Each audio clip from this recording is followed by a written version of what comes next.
हम लोग ऊपर से दर्शन करके नीचे आ गए हैं। बोटिंग हो रही है, देखो इस नदी में अलकनंदा आती हूँ। पुराना मंदिर की माता पुराण, पहले ये मुझसे कहते हैं कि तू मुझे अपने ब्लॉग में नहीं लाती है, तो दोस्तों मैं चढ़ानी पड़ती है यहाँ से बाइक। देखो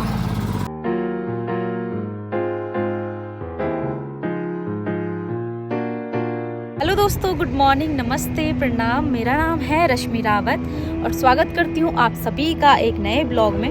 तो आप मेरे पीछे दोस्तों ये पहाड़ और रोड हाईवे देख रहे होंगे। तो आज मैं आपको फिर से धारी माता के दर्शन कराने ले जा रही हूँ। दोस्तों हमारे यहाँ पे ऐसा है कि हर 2 महीने में हम लोग जरूर माता के दर्शन करने जाते हैं। श्रीनगर में सबसे पास में धारी माता का मंदिर है, तो समय समय पर हम लोग यहाँ पे विजिट करते रहते हैं। माता के दर्शन और आशीर्वाद लेने के लिए आ जाते हैं। और ये पीछे हमारे पीछे अलकनंदा नदी बह रही है और ठंडी ठंडी हवा भी चल रही है। केदारनाथ घाटी की साइड से हवा आ रही है बहुत ठंडी ठंडी। और मैं आपको यहाँ से बैक कैमरा करके पूरा दृश्य दिखाती हूँ। यहाँ से माता रानी का मंदिर साफ साफ दिखाई दे रहा है। बद्रीनाथ केदारनाथ के लिए यही रोड जाती है। तो ये नेशनल हाईवे है, यहाँ से अभी भी लोग जा रहे हैं आ रहे हैं। धारी देवी का मंदिर एक ऐसा मंदिर है जहाँ पे साल भर श्रद्धालुओं की भक्तों की भीड़ लगी रहती है। और ये देखो यहाँ से वो बैठे हैं हमारी धारी माता। और अब तो शायद यहाँ पे ये बोटिंग वगैरह भी होने लग गई है। और ये है अलकनंदा नदी और धारी माता का मंदिर ये है और धारी गाँव ये है।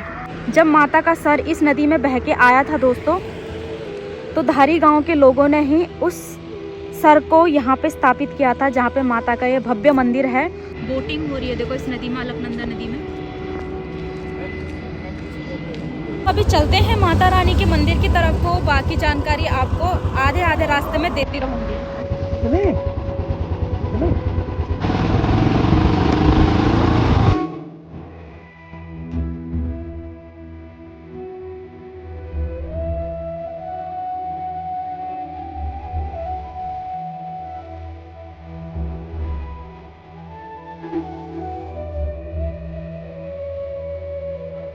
दोस्तों अभी हम मंदिर के जस्ट बिल्कुल पास पहुंच चुके हैं। मेरे पीछे आप माता रानी का मंदिर देख सकते हो, देखो।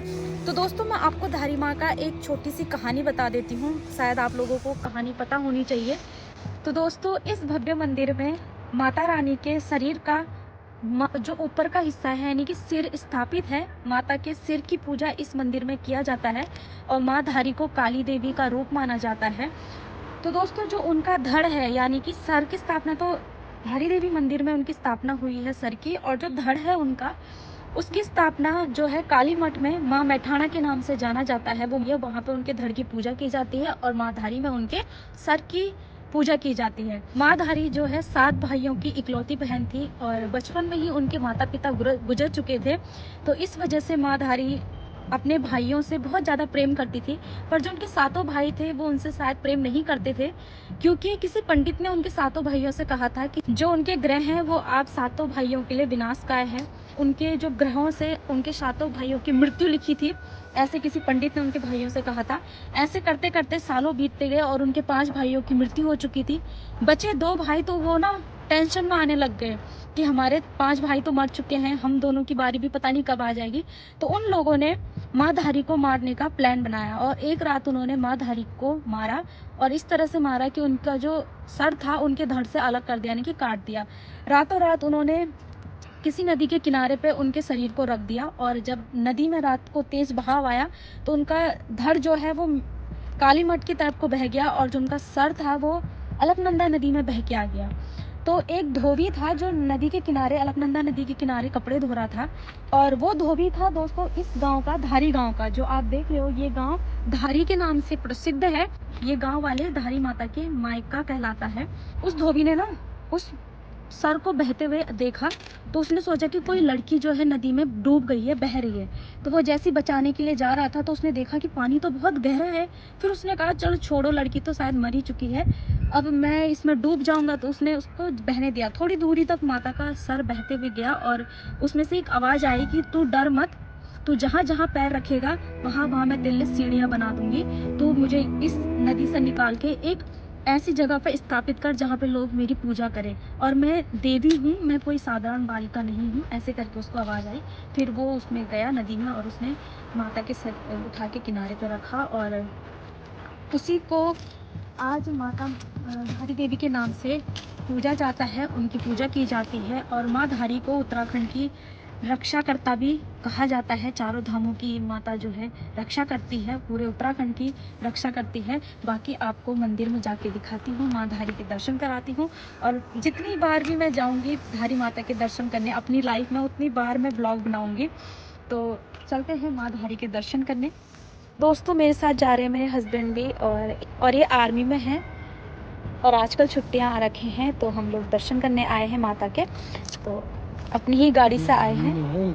मुझसे कहते हैं सब कि तुम अपने हस्बैंड को नहीं लाती हो ब्लॉग में, तो मैं इसलिए भी नहीं लाती क्योंकि ये बहुत ज़्यादा शर्माते हैं। और देखो हेलमेट पहन के खड़े हो रखे हैं। तो मैं खुद मेहनत करती हूँ तो मैं खुद को ही लाऊंगी, ये मेहनत नहीं करते तो इनको नहीं लाऊंगी।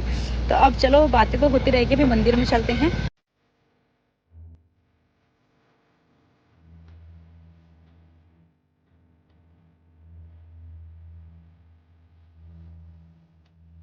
दोस्तों यहाँ से माता का मंदिर स्टार्ट होता है। एक तरफ से हमारा जाने के लिए रास्ता, एक तरफ से हमारे आने के लिए रास्ता। और दोस्तों आज भी देखो कितनी भीड़ हो रखी है मंदिर में, और बिल्कुल भी पैर रखने की जगह नहीं है। कितनी लंबी लाइन लगी है भगवान। मंदिर से देखो नदी का नज़ारा कितना सुंदर लग रहा है। किसी की कीर्तन मंडली वहाँ भजन कीर्तन करने आ रही है। हाँ तो दादी को तो हो गए हैं दर्शन माता के, और अब हम लोग चलते हैं घर की तरफ को। यहाँ पे भी हवन कुंड है, तो इसमें अभी आग ही नहीं जली है ढंग से। अंदर कीर्तन हो रहे हैं और देवी माँ नाच रही है। मंदिर पहले ब्लॉग में भी दिखा रखा मैंने आपको माता का मंदिर। अब मैं आपको दिखाती हूँ पुराना मंदिर की माता पहले कहाँ पे स्थापित थी और अब कहाँ स्थापित है ना।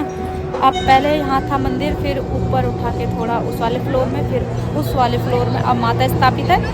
वो जो पत्थर दिख रहा है ना आपको बीच में, उसी के ठीक आगे माता, मतलब उसी पे चिपकी हुई माता की मूर्ति। ये वाला जो दिख रहा है इस पे चिपकी है माता की मूर्ति। ये हम लोग ऊपर से दर्शन करके नीचे आ गए हैं। ओ वहाँ कीर्तन हो रहे हैं और किसी किसी पे माता प्रकट हो रही है, तो उनकी आवाज़ आ रही है बहुत तेज़ी से। और ये देखो यहाँ कैसा है, ऐसा लगता है पूरा बीच होगा ना, पानी नदी ने ऐसा बना रखा है।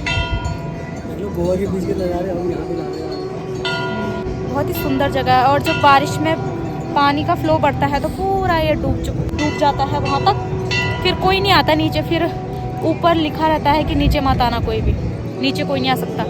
इधर देखो लोगों कर रहे हैं बोटिंग, ये देखो।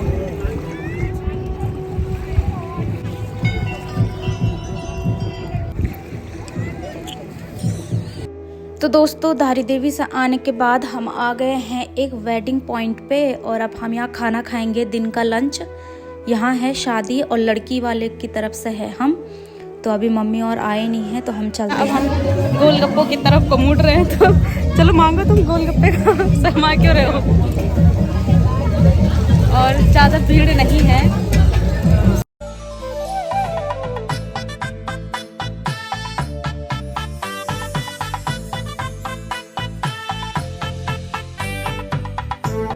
तो दोस्तों हमारी प्यारी सी दुल्हन भी आ चुकी है, तो चलो आपको भी दिखाते हैं और हम भी देख।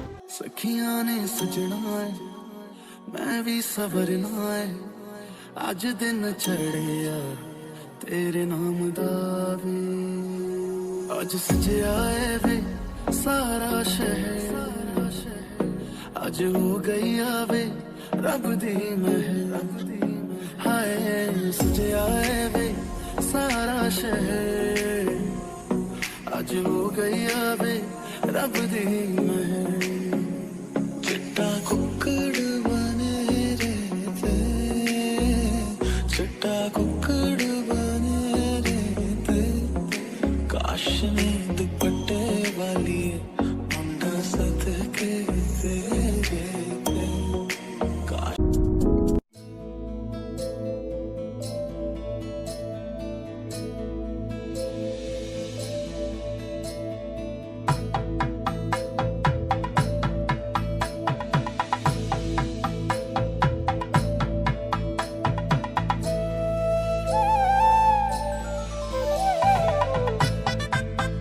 दोस्तों आ गए हम लोग धारी देवी से भी और शादी से खाना खा के भी। और ये ना रास्ता थोड़ा कच्चा है, देखो इस तरह से इन गलियों में हमें अपनी बाइक निकालनी पड़ती है, इसमें बहुत दिक्कत आती है, तो थोड़ा थोड़ा पैदल भी जाना पड़ता है।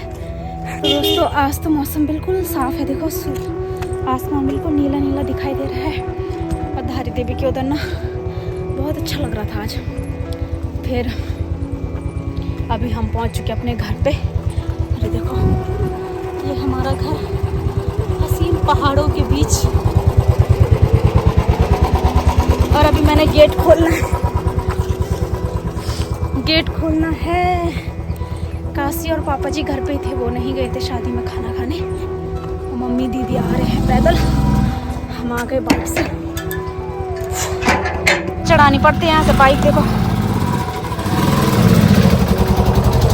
ऐसे लानी पड़ती है यहाँ।